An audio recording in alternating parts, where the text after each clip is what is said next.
Bloomberg Audio Studios. Podcasts, radio, news.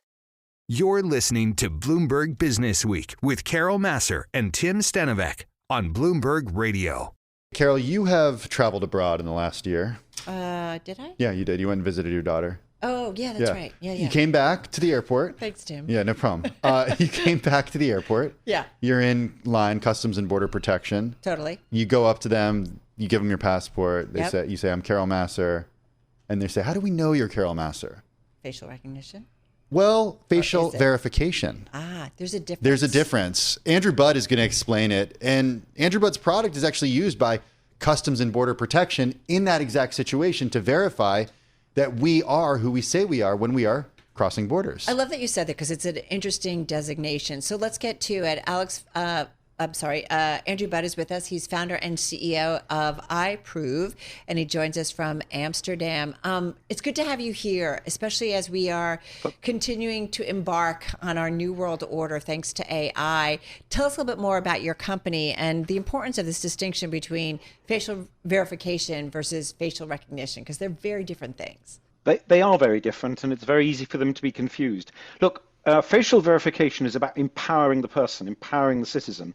If you can use your face to secure your own identity, if you know that it's happening, if you've consented to it's happening, if you get personal benefit from its happening and your privacy is protected, that's facial verification. That's empowering the citizen. Facial recognition is about identifying people, often without their consent, often without their knowledge. It's a completely different thing, and that's about empowering organizations. It's empowering about tracking people. Facial verification is about empowering. It's about enabling you to use your face as a security credential. And it's a great security credential because it can't be stolen, it can't be lost, and it can't be shared. So is Face ID on an iPhone, for example, is that facial recognition or facial verification? That's facial verification, very much facial verification. Facial recognition is essentially used for security purposes by third parties then? How would you define facial recognition? Yes, facial recognition is really, in our terms, about surveillance. It's about identifying who the person is. Facial verification is when I start by saying, "Hey, I'm the owner of this phone. Hey, I'm the owner of this passport. Hey, I'm the owner of this enterprise account, and I now want to prove my face. I want to use my face to prove that I am who I've claimed to be." But with facial verification, I start by claiming who I am. In facial recognition, the system recognizes me. Andrew, Very different. When my doorbell camera says, "Hey, I recognize somebody familiar," and it's the UPS delivery person, and then it says, I don't know, it's your husband or it's your wife. Is that facial recognition gone wrong? In other words, like it's picked up some cues and there's some familiar, I try to understand that.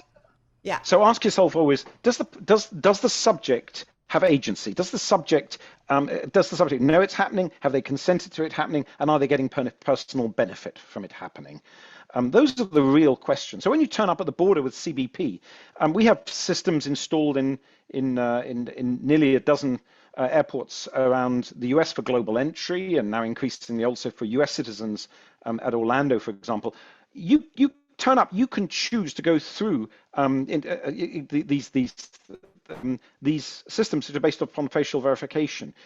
You're asserting your agency by choosing to go to go and present yourself. You don't have to, but if you do, it's a lot faster, it's a lot simpler, it's a much better experience, it's a lot more convenient. Well, let's talk about a little bit about the business and the solution, because as I mentioned, the technology of iProov is being used by Customs and Border Protection at entryways at airports, for example. You've raised about $70 million. You've got employees all over the world, the US, UK, Latin America, Asia Pacific, and more. How does the technology work?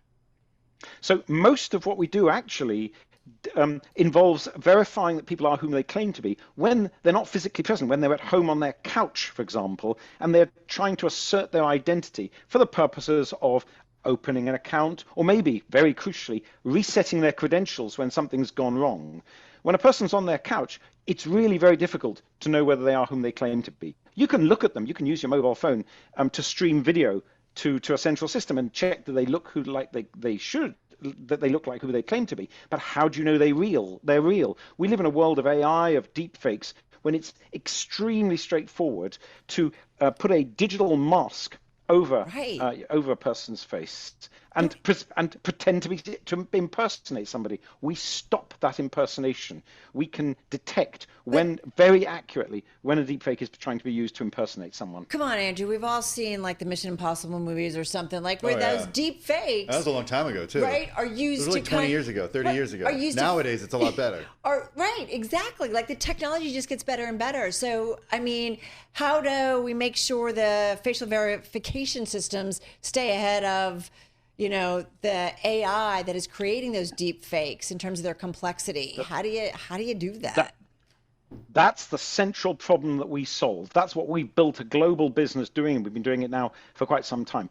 Two things we do. One is we change the physics of the situation. We illuminate the user's face with a rapidly changing sequence of colors from the screen of their own device. It's an unpredictable sequence of colors, and it illuminates their face. And while those colors are illuminating their face, we stream video back to our servers where we look at how that screen illumination, those changing colors, reflect off the user's face. They're unpredictable. The attackers can't know what it's going to look like, so they can't pre-prepare some beautiful deepfake. That's one element of it. And then the other is we analyze everything that's happening worldwide all the time. We filter the systems and we study so we can detect the attacks. We can detect if a foreign power, for example, is busily mounting a set of experiments, and we learn from them. And we learn more from them than they learn from us. So we stay ahead because we have visibility and they have no visibility. You know, that information advantage enables us to win. Carol and I were talking ahead of this when we were preparing for this, and we've been traveling a lot, so it's on our mind. But we were members of Clear now because we are on the plane a lot. Sometimes it's faster than the traditional security line. Sometimes it's not. It is. Depends on depending on where you are. But sometimes we can get through security without even showing our plastic IDs. Does Clear use a system such as iProov? I can't comment on Clear. Clear have their own technology. They have a very sophisticated technology. What I can say is that when you go through global entry in places like Newark or Los Angeles or Miami, you walk up to an iProov terminal. You don't do anything. You don't have to pull out any card or any identification system. Your face is captured and it's matched by CBP itself against their traveler verification system. You've already in the past given them all of your details, so that you're expected because you are coming in on a particular flight, and they kind of go, oh yes, that's Andrew Budd. We were expecting him. We know his details because he's given them to us, and we had them already. He looks like he's supposed to look like. Go forward. And the rate at which people can be processed like that is awesome. In the places where we've been installed, we've eliminated most of the queues. Or cut what happens if I don't look like I looked in the photo or the documents that I provided to the government maybe 5 or 10 years ago? What if I've aged? What if have a different hair color? What if I decided to get a piercing? What if I had a lot of work done to my face? One of the great advantages of face verification technology is that it works extraordinarily well, and it works a lot better than people do. There was a study done about a decade ago by a university, which showed that the performance of really skilled passport officers was of a level that is now about 100,000 times less good than a modern face verification system. Face verification systems tend to be relatively indifferent to face furniture, as we call it, beards, glasses, piercings, and so on. They're really very good at matching people. Hey, one thing I want to just ask you before we get a little bit more into the business, just quickly, is a face better than a fingerprint? Yes. Absolutely. Why? Because they solve two different problems. When you're trying to verify somebody, you want to make sure that there's a good match. And you're not trying to figure out which of 7 billion people in the world this is. You know, they're expecting you, and the challenge is, and you just have to make sure that you look like the person accurately. And a face is extremely good at doing that. But the reason a face is better is the real way that these things get attacked, especially remotely, is by forgeries, copies. Okay. These things are, and it's much easier to detect it's much more feasible for us to detect a forged or deep-faked face than a forged or deep-faked fingerprint, because there's so much more information, there's so much more texture, there's so much more depth, there's so much more information around a face. The ambient illumination is very important. So you get much more information from a face, which makes it much more reliable to detect whether a face is real or not. Interesting. Are we going to start to see this type of technology being used in more places than just unlocking something on our phone or getting through the line at the airport? Oh, yes. Where? Absolutely.